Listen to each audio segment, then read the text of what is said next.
Hello bachcho, let's see the question. The question is read the following statements regarding methanogens and select the correct option. तो यहाँ पे 1, 2, 3 और 4 statements दे रखा है regarding methanogens और हमें यहाँ पे जो करेक्ट ऑप्शन है वो बताना है. Option 1 is statement 1 and 2 are correct. Option 2 is statements 1, 2 and 4 are correct. Option 3 is statements 2, 3 and 4 are correct and option 4 is all statements are correct. तो यहाँ पे हम लोग सबसे पहले देखेंगे इस क्वेश्चन का की concept. The key concept of this question is methanogens. The key concept of this question is methanogens. तो यहाँ पे methanogens होते क्या है? What are methanogens? वो हम लोग यहाँ पे देखेंगे. तो यहाँ पे ये जो methanogens होते हैं, these methanogens, they are a type of archaebacteria. They are a type of archaebacteria. तो यहाँ पे ये आर्की बैक्टीरिया के ही एक टाइप होते हैं. They are type of archaebacteria and they are strictly anaerobic. They are strictly anaerobes. Anaerobes वो organisms होते हैं which live in the absence of oxygen. They live in the absence of oxygen. तो यहाँ पे जब oxygen का absence होता है देन ओनली दे लिव या फिर survive in such environment.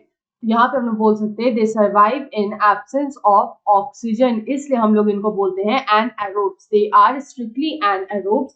They are strictly anaerobic bacteria. तो यहाँ पे जो मिथानोजेंस होते हैं they are a type of archaebacteria. अगर हम लोग यहाँ पे मिथानोजेंस के बारे में अदर पॉइंट्स देखें तो ये जो मिथानोजेंस होते हैं ये न्यूट्रिशनली ऑटोट्रॉप्स होते हैं. They are nutritionally autotrophs.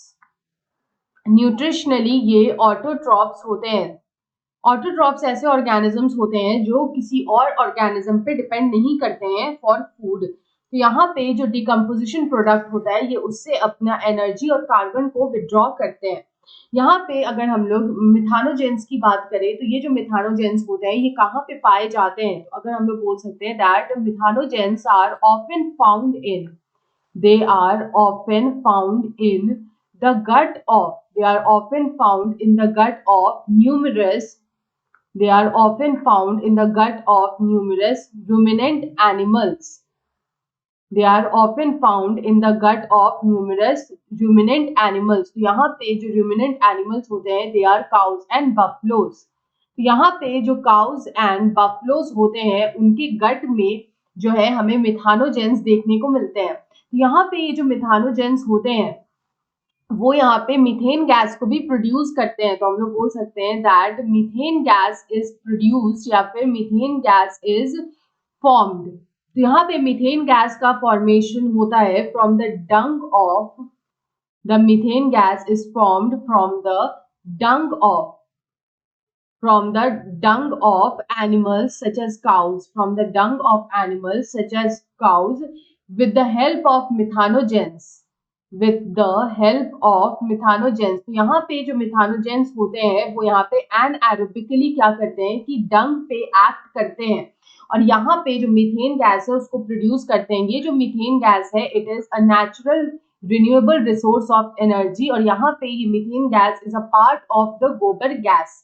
तो यहाँ पे जो मिथानोजेंस होते हैं they cannot survive in hot springs. Methanogens cannot survive.